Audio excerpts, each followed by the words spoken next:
Ժողովուրդ ջան, բոլորովին վերջերս տեղի է ունեցել պատմության մեջ մի աննախադեպ երևույթ, կասեի տիեզերական մակարդակի աննախադեպ երևույթ։ Երկիր մոլորակը դադարել է պտտվել, կանգ է առել ժամանակը, եւ գիտնականները պարզել են, որ դա տեղի է ունեցել շատ կոնկրետ օր, շատ կոնկրետ վայրում։ Հայաստանի Հանրապետության մայրաքաղաքում, Երևանում, Գևորգ Քոչար 21A հասցեում կենտրոնական ընտրական հանձնաժողովում, որտեղ ժամանակը գիշերը հունիսի 7-ից 8 առավոտ կանգ է առել։ Կանգ է առել, որովհետև եղել է հրաման հայ ժողովրդի ձայները գողանալու։ Բայց շատ կարող ենք չանհանգստանալ, որովհետև կենտրոնական ընտրական հանձնաժողովի նախագահան Վահագն Հովակիմյանը պատրաստ է ստորագրել այդ կանգ առի մասին փաստաթղթի տակ եւ այն մարդը, որ պատասխանատուն է ընտրությունների հաշվարկի համար, նա հանդիսանում էր փաստորեն ընտրությունների պատասխանատուի նախկին գլխավոր պատասխանատուի նախկին օգնական, թղթակից, նախկին պատգամավոր,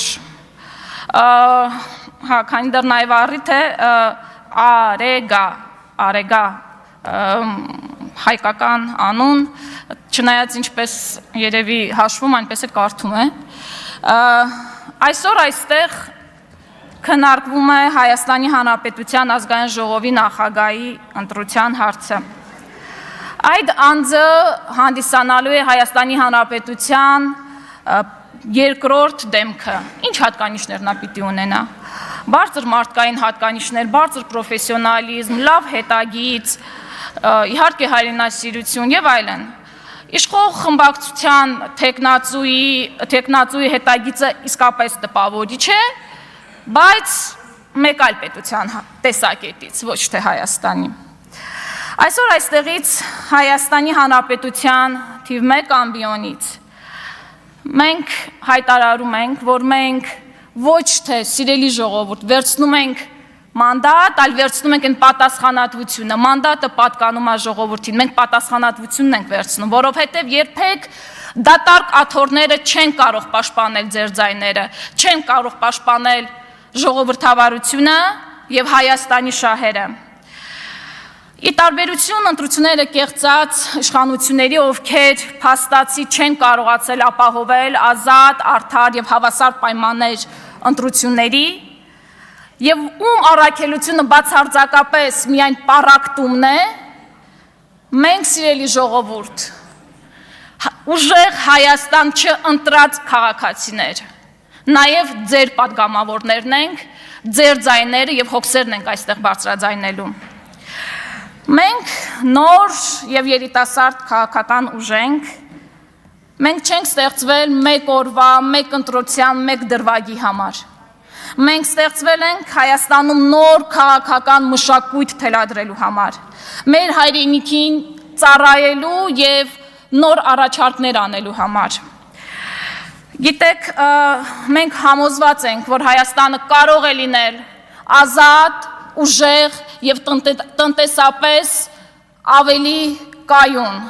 ավելի բարեկեցիկ, բայց նաեւ համոզված ենք, որ դրա համար անհրաժեշտ է հեռացնել ոչ լեգիտիմ, ահռելի կեղծարարության եւ ընտրախախտումների համակարգի կիրառմամբ անգամ 50% պլյուս ձայներ չհավաքած ուժին։ Այսպիսով հայտարարում ենք, որ մեր առաջնային օրակարգը հենց այս ուժի հեռացումն է։ Սիրելի հայրենակիցներ, ձեզ հերթական անգամ խաբում են, ասելով, թե գնում են դեպի Եվրոպա։ Եվրոպական ինտեգրումը միայն արտաքին քաղաքական ուղղությունը չէ։ Դա առաջին հերթին արժեքների ընտրություն է, իրավունքի գերակայություն, անկախ դատարաններ եւ խոսքի ազատություն։ Այսօրվա Հայաստանում վերոնշյալ բոլոր երևույթները իսպառ բացակայում են։ Եվրոպան սկսվում է ոչ թե Բրյուսելից, Հայերիս համար Եվրոպան սկսվում է Երևանից։ Այն սկսվում է Հայաստանի Հանրապետության սահմանադրության նկատմամբ հարգանքից, այն միջազգային պարտավորությունների կատարումից, որոնք Հայաստանը կամովին ստանձնել է, միանալով մարդու իրավունքների Եվրոպական կոնվենցիային, քաղաքացիական եւ քաղաքական իրավունքների մասին միջազգային դաշնագրին եւ մի շարք այլ մարդու իրավունքների պաշտպանության հիմնարար փաստաթղթերին։ Մենք այստեղ ենք վերականգնելու եւ վերադարձնելու հարգանքը եւ պատկառանքը ինստիտուտների եւ այս ամբիոնի նկատմամբ։ Դա անելու ենք հետևողական, պրոֆեսիոնալ եւ ռացիոնալ մոտեցումներով։ Վերադառնալով ինչպես ենք դա անելու։ Գիտեք, երեք խոսվում էր առաջին տպավորության մասին, մենք ինչպիսի տպավորություն ենք թողնում նորմալ է, հիմա կիսվեմ իմ տպավորություններ, որտեղ առաջին անգամ ենք այստեղ, իմ տպավորությունները ինչպիսին էին։ Խոսվում էր բարեկրթության մասին, շատ գովելի է, շատ։ Բայց բարեկրթության մասին ոչ թե խոսում են, այլ բարեկիրթ լինում են։ Եվ անգամ մեկ նիստ չձգվեց բարեկրթության հորդորը, անգամ ձեր թիմակիցներին Ռուբեն Ռուբինյան, դուք հորդորում եք բարեկրթության, բայց ձեր խոսքը անգամ չանցավ ձեր թիմակիցների նկատմամբ, ովքեր ընդամենը մի քանի րոպեներ հետո եկան եւ անբարեկիրթ վերաբերմունք ցուցաբերեցին այս ամբիոնի նկատմամբ։ Մեր չէ, այս ամբիոնի նկատմամբ։ Ես կոգնիտիվ դիսոնանսի մեջ էի ընկնում, որովհետեւ ինձ թվում է դուք իրար հետ չեք շփվում, որովհետեւ կարծես խոսում եք բարեկրթությունից խոսվեց եւ հետո եկավ այսպես, չգիտեմ, SMS է եկել, հրահանգ է եկել միանգամից այդ պահին ձեզ, բայց եկակ ու միանգամից գնաց ոչ բարեկիրթ պահվածքը։ Գիտեք, ամեն դեպքում մենք պատասխանատվություն ենք ստանձնում այդ բարեկիրթ վերաբերմունքը դրսևորելու, բայց իշխանությունն է առաջին պատասխանատուն բարեկիրթ միջավայրի ձևավորման։ Սա խնդրում եմ չմոռանալ։ Եվ հետո շատ պարզ անմեղ հարցեր էին հնչել, իսկականից իմ տպավորությունը այս անակնկալ էր իրականում, որ այս անմեղ պարզ հարցերից կարծես շատ վիրավորվեցիք, ասենց 17 հոգով եկան միանգամից պաշտպանելու Ռուբեն Ռուբինյանին։ Ես կարծում եմ ամեն դեպքում դուք պաշտպանության կարիք չունեք, դուք հայտարարեցիք, պատասխանը տվեցիք, կարծում եմ պաշտպանության կարիք չունի ազգային ժողովի նախագահի թեկնածուն։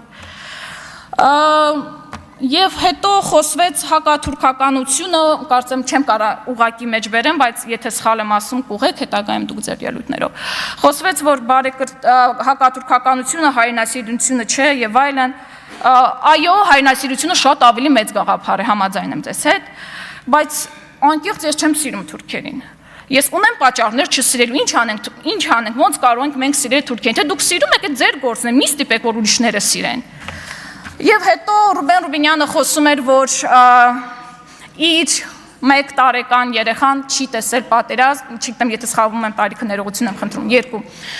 2 ներողություն, չի տեսել պատերազմ, ամեն ինչ անելու է, որպեսզի չտեսնի։ Գիտեք,